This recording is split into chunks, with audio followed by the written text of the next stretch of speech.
could you Clap in? Yeah. So. Okay. Alright, cool. So today we've got Kay, DJ Krust in with us today. I guess me and Kay, we've got a bit of history, going a bit back, but that's between me and you. So let's get everyone else up to speed with who you are. Tell us a bit about yourself, please. I'm a music artist, producer, DJ, creator, teaching and mentoring as well. Which is what you've helped me out with as well. Yeah. And I'm entirely grateful for that. So I guess, what got you into music in the first place? So, music was just in the house when we were young. So, listening to Mum's selection, Diana Ross, Motown, and then my older brother, his selection, funk, and then later on getting into hip hop. Yeah. I think like the pivotal moment was watching this film called Wild Style. Yeah. And that kind of showed you the whole, the scene that was going on in America at that time, the hip hop, the graffiti culture, the dancing, the MCing, as a 14-year-old kid and growing up in Northwest, like you see that, immediately, you're attracted by it. The lights go on, you're like, what the hell is this? And so you'd say that would be the thing that influenced you the most to get into music? I mean, at that time there wasn't anyone on TV or any videos around with people that looked like me on it. Yeah, so I get that. When I saw Wildstar, I saw all these, this multicultural vision of all these kids from different backgrounds, contributing to this culture, creating something from nothing, and they didn't look like they had that much more than me. And so it was like, if those guys can do it, surely I can do it. The next day, me and my brothers, we formed our first DJ crew. Yeah, okay. And we kind of took it to school, and we took it to a youth club, then we took it to a squat. And then we just for me, there was a blueprint in Wildstar, and it's a very clear code of how you actually make something from nothing. Like we looked at that and we just saw it, and it was obvious to us, you do this, you do this, you do this, you do that. And we just did that, and then we just kept repeating it. So we did it in school, we did it in a youth club, we did it in a squat, and then we did it later when we started another label. So it was always the same thing, really. Just start with what you have and hustle and grind, but be smart about it as well. No, definitely so. So would you say that's the most important thing when it comes to, I guess, pursuing any artistic venture, is to really have that passion, that hustle, that drive?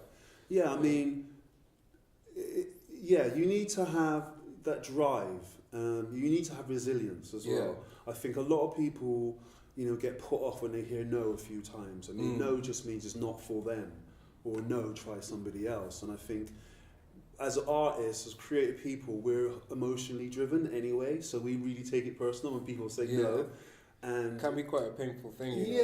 But you have to get used to it, because if you think about someone like Salvador Dali, imagine how many times he got rejected, or people said, I don't like what you're doing. He's a really avant-garde, out there artist, but he found a way to find his audience back then without social media. So it's really about creating something that really resonates with your heart. Like really figure out who you are, what your language is, who you're trying to speak to, figure out what your message is. Because everyone's always saying something, even if it's unconscious. We're always communicating. And sometimes we're communicating that we're not communicating. So it's the trick is figure out who you are, what you represent, and then start leading from that perspective. Put that out there first, and then it's clear then. And then eventually it grows. Eventually people come on board. Eventually, more and more people align with your values, align with your passion. And the difficult piece in all of that is actually finding out who you are. Once you've done that, it's clear what happens afterwards, because it's just like making friends, but on another, paving a way essentially for yourself. Yeah, exactly. And I think it's more important today in this era of artistry, that people lead from a meaningful point of view, because it's then easy for everybody to say, okay, I like what he's talking about. I like his art because it's got a message. Or I like that music, it's got a message. It's got something in it that I can say, I like the sound of that. Back in the day, when Public Enemy came out, it was clear what they were talking about. It was clear that we were aligned. Motivation. And we were aligned to it. And so when you're creating a project, when people say, what's the most important thing to do, is like, and they haven't got motivation, they're not actually doing it, it's because they're not clear on why they're doing it. Yeah. When you're clear on why you're doing it, you don't need to be motivated. You don't even need to have much passion.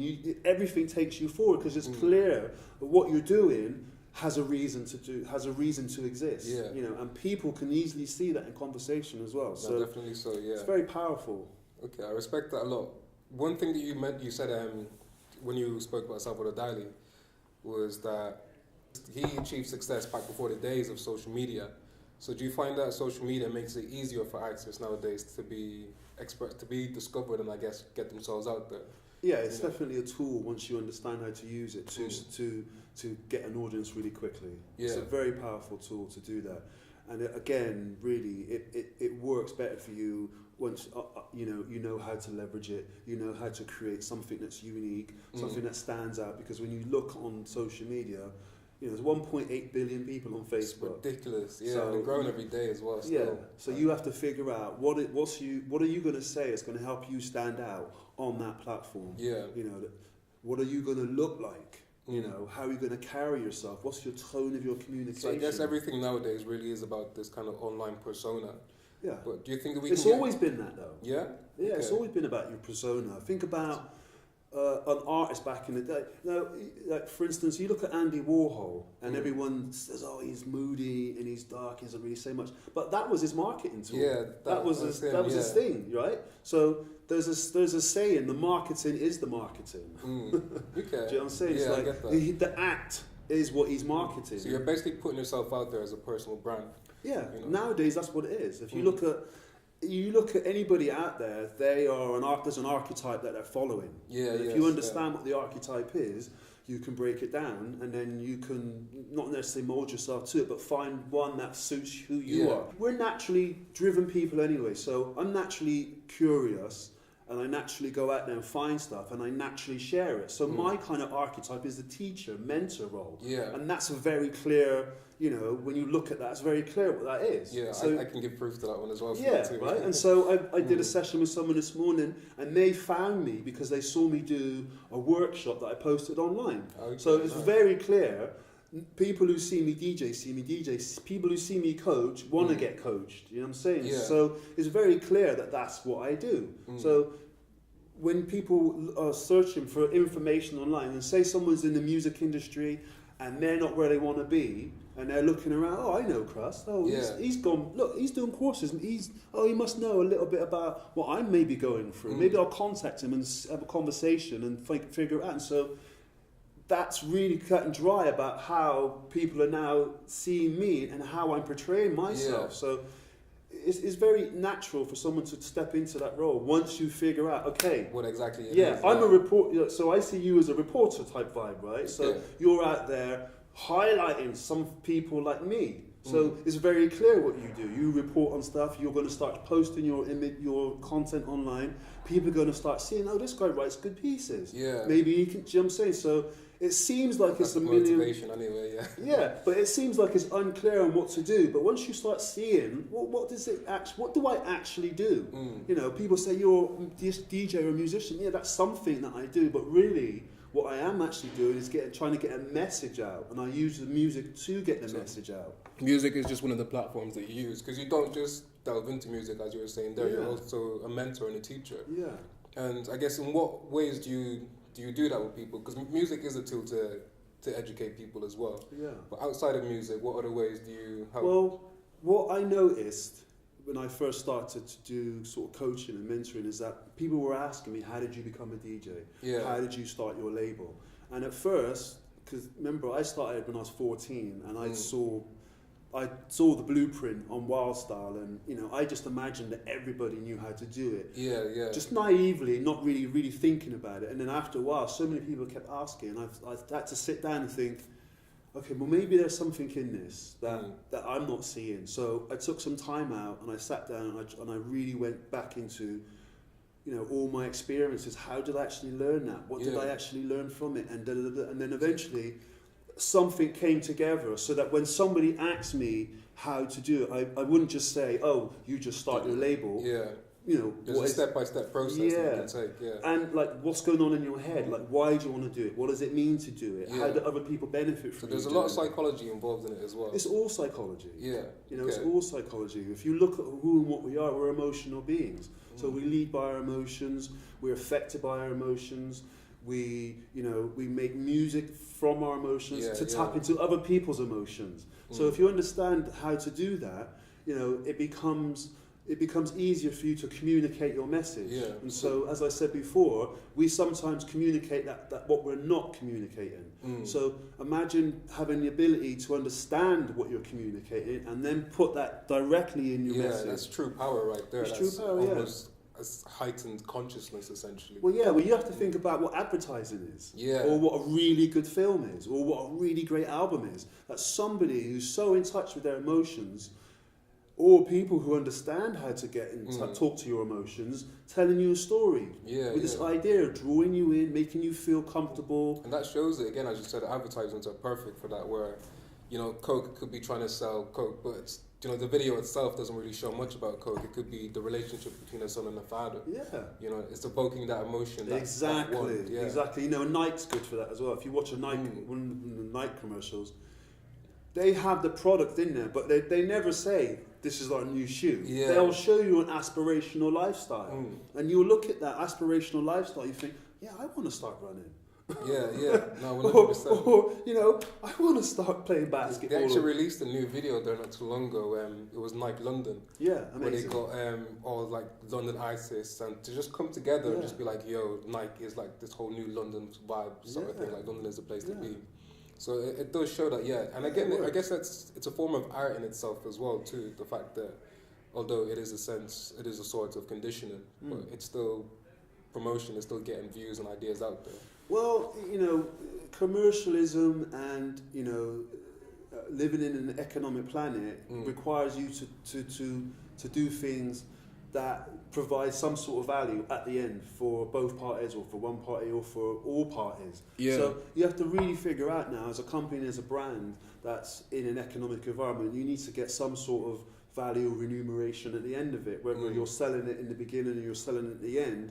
The goal is to create revenue for yourself so that you can carry on doing what you're doing and hopefully build, so however it's done, it needs to be done. So we just need to be, once you understand what advertising and marketing does to you, it doesn't have the same effect on you. So you can kind of just say, oh, look at that great advert. And that's what I do. I read headlines.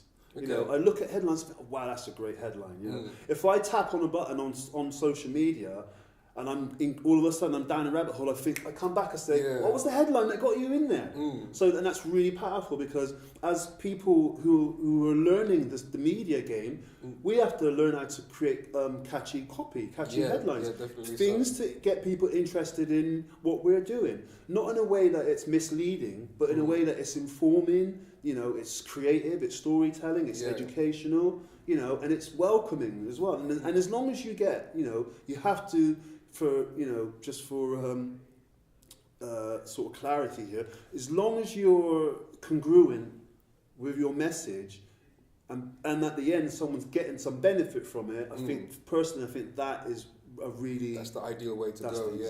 Definitely so. Exactly. I totally agree with that. I mean, at the end of the day, we should all see each other rise up and grow, as opposed to knocking each other down. I agree. And I guess that's the whole point of us doing this platform in the first place, is out there to try and reach artists like you who are doing amazing things out there. So it's quite amazing also that you do music, you do coaching. It's like, where do you find the time to do all these things? Because you also run Life as well, it's managing your time. So you really have to look at your day, look at your month, your week, your year, and really start looking at how you're going to do things and managing, your time, and learning how to say no. Learning how to be able to take a no as well. And just really focus down on what are the core activities that actually get you closer to your aims and goals. And it's just practice. When you first do it, simple exercises, just write down, what your normal day looks like, and then write down on the next page what you want your day to look like, and then match them up. you'll see that certain things have to go. Yeah. So I guess it's also in that sense making sacrifices too. You know, what's more worthwhile for you? Yeah. What is you're really after?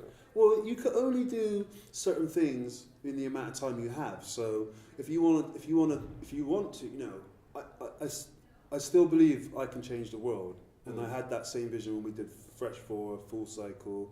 Represent as well. Represent, and it keeps you going in the sense that, you know, what you do, you believe you're having an effect in the world. Just whatever that one little thing that you're doing has an effect. If I can just leave someone with a good idea, with a different way of thinking about something, then that's what it's all about. So it's, you know, you're just trying to carve out the time to accomplish that vision.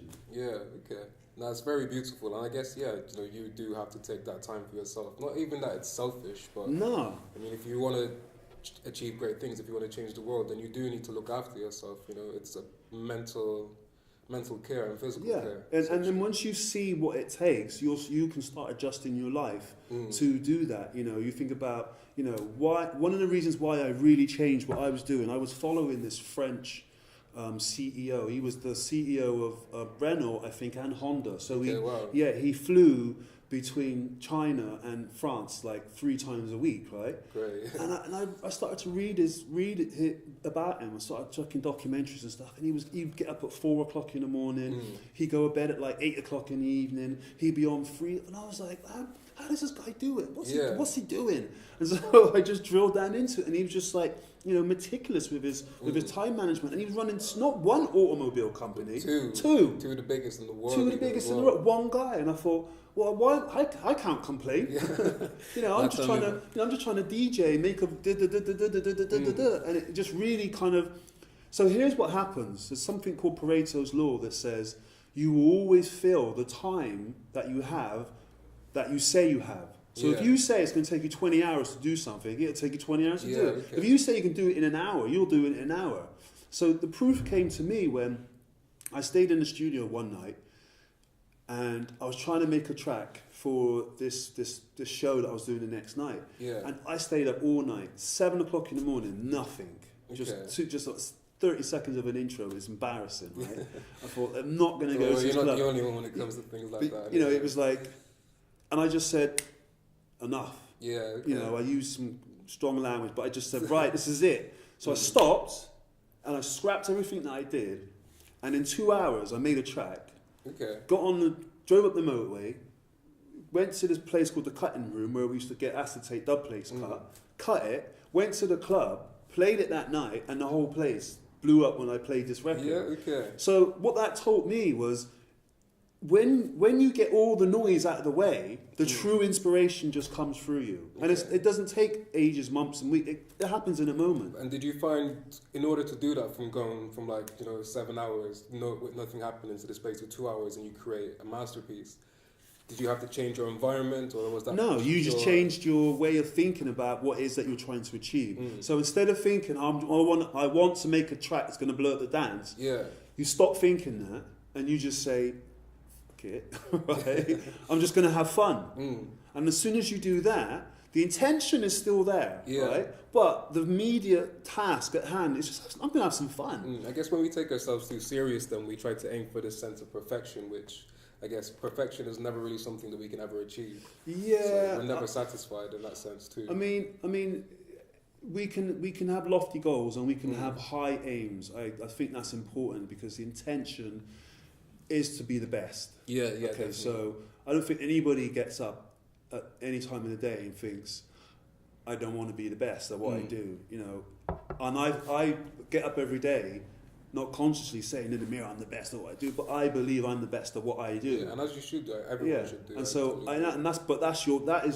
that's what you do. That's your private thing. If you want, you can tell other people, but it's not something that I go, I'm the best.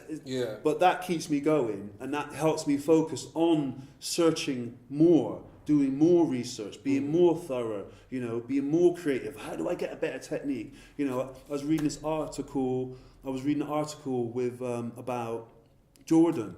Okay. And even at the top of his game, he still had a coach to push him harder. Yeah. And he was saying that all his other teammates were on vacation or doing, and he was in the gym This is Michael Jordan at the top of his game. Number one, still like, and he's still pushing his stuff. He's still looking for more. Yeah. And so that's my dream. That's my goal. Sorry, is to focus on never resting, but don't be satisfied with what you've got. There is always more, and it means be a mentor for ourselves. Yeah, like really discover who and what it is that you are trying to become, and then go about the job of actually achieving it. Because the work in itself is what you're aspiring to, not the end result. Because you want to be the person that can work a bit harder, be a bit more diligent, have more focus, be more resilient, and break a little bit more of the shell, and leave the pack behind, and then move forward and carry on, and so forth and so forth. The goal is to shine so that other people can actually, how do I shine the way you shine? Yeah. So that then we all shine.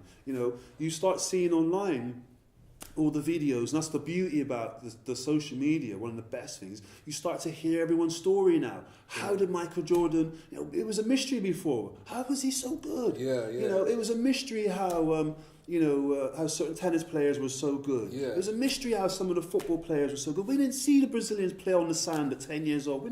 We couldn't see that before. You just takes one person. Like when you see someone who can do it, that's when everyone else starts to believe, wow, this is possible. I could do this too. Yeah, and take it to the next level. Let's hear them in an interview telling us exactly how they did it. Like that's the phenomenal. You're like, oh, that's the technique. I've been wondering how you did that. And it can be quite daunting, when you see an end product. It's like, I can never do that. That's impossible. But you said it perfectly. Breaking it down, it's like, it's not that difficult. It's not that difficult. I saw some the other day when someone said, it's I think it's Warren Buffett. He said it's much easier to find a mentor and ask them to show you how to do it rather than trying to recreate the wheel. Yeah. It's like if you want to do something, there's someone out there who's doing it. Who's already done it as well. So ask them how to do it. Okay, definitely so. I agree with that as well, because I find in that sense that a lot of people can be quite discouraged. Like even with the advent of social media nowadays, where if we want to learn how to do something, we could just type it on YouTube and we've got the answer. But I find some people start things and then they give up halfway because they don't feel they can continue to do it. And what would you say is the main reason for that stops people from really continuing on? You can start off with like such high ambitions. I mean, we're social animals. I think what happens is that once we get to a level where we're about to have a mental breakthrough and sort of get to a next level, sometimes it's uncomfortable feeling like we're going to break through. Sometimes it's uncomfortable feeling like, if I'm successful, this is going to happen. And so we have this idea of what's going to happen if we do it, and we got an idea if we don't do it as well. And that idea is generally put upon us by society, by the culture, by the media, by friends and family. When you have someone who can support you through it, then it's easy for you to take the steps. And that's why it's good to find mentors or coaches, or even read autobiographies. Because it will tell you what that person's gone through, and you'll see that people who have made that leap to through to success and even higher, there is a cost. You have to pay something for that. Most people don't want to do that. That is really challenging for people to actually go through. That's what we spoke of, the sacrifices you need to make. And what are you willing to give to get that? Because you cannot be the same person you are now and get the goal you want to be. You have to change somehow. You have to learn something somehow. In the changing and in the learning, what happens is you start to separate yourself from your friends and family. That's uncomfortable. Most people don't want to go through that. Stepping out your comfort zone. Exactly, Most people don't want to go through that and feel that discomfort. But the real reality that's actually happening is that what you think you're actually losing, you're actually gaining. Because you can't lose something without gaining something. So you go through something and you think, oh well, they're not going to be here, or I'm not going to be doing that anymore. But when you look forward, you think, wow, this is actually available to me. I'm going to be meeting these people. I'm going to be going over there. New circles, new surroundings, new environments. And slowly but surely, after about 6 months, you've been in this new world now, really enjoying yourself, having lots of fun, and you've forgotten all about what you were afraid of 6 months ago, and you're in this new place now. And so you have to somehow be able to bridge that gap, get through that stage, because it's just a stage, it's a bridge that we have to cross, as a door that is open. We have to be the ones to walk through that threshold. Once you walk through it, it's about certainty, it's about confidence, it's about knowing your abilities, and it's knowing to ask for help. Most people don't ask for help. Remember, Jordan at the peak of his career had a coach as well. He still was asking for help. He was still trying to find the best way through by people who were greater than him. So that's what this whole thing is about. Let's not be afraid to admit we don't know how to do it. And men are the worst for that. Yeah. Oh, I'll just bully on through. Oh, I'll try and... It's like, no. Just take a step back. Find people, good people, to show you how to do it. When you do that, you get groups of people doing it. And that's what, Fresh 4 was that. Full Cycle was that. Represent was that. There were groups of like-minded people sharing a vision that went through some trials and tribulations, as a fellowship, as it were, as a youth club. Even with that, though, I find that can be quite a daunting thing for people to be able to step out and ask somebody for help. Yeah. How do you feel would be the best way for people to go out and do that, to actually try and find those circles? There isn't any other way than just to do it. Yeah. Just find some people. And just be open, lead with your heart, and say, you know what, I really want to go here, and I could do with some help. I've got a great platform here, loads of like-minded people, and these guys have access to other guys, influential people in Bristol who can come in and give you talks. And I find that that is a great place to start, and it's a great place to cut your teeth, in the sense that there's a few steps that sometimes is uncomfortable, asking people you might think are successful or too busy to reply to you. You'd be surprised. You'd be surprised. Lots of people are willing to help. It's like, I've had it myself. I thought, so and so is too busy, and I've saw them and I've said, have you got? And they said, give me a call. I guess the text never hurt anyone, so it's always good to just send it out there. You never know what could come back to you. Just reach out. Social media is great for that. And just send a message. Just say what you're doing, and just say, look, I need just a minute of your time, or just a link to an email, or a link to a website. Just whatever time's willing for them. Yeah. And just, they'll work around. I guess everyone's got a good heart, and it's just, again, it is that approach. Yeah, I find people, if they're really, really busy and they can't help, it's not because they don't want to. It's just that the schedule. They don't have the time. Exactly. Jeez. I'd love to say to you, well, have you got any advice for the young people? But, I mean, you've spouted so many wise words already. I wouldn't really know what else to cover. But I guess we can say that's been really it from there. Thank you so much for coming in. Yeah, cool, man. It's been great. It's been an absolute pleasure having you. We're always going to meet again. Yeah.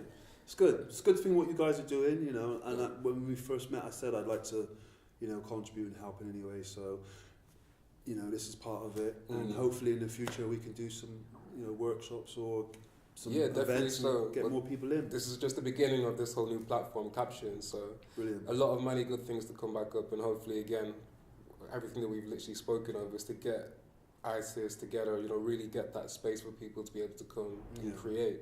Yeah. So that's the main goal of this right now, to be honest. So again, thank you very much. Cool, man. Cool. All right. Can we just get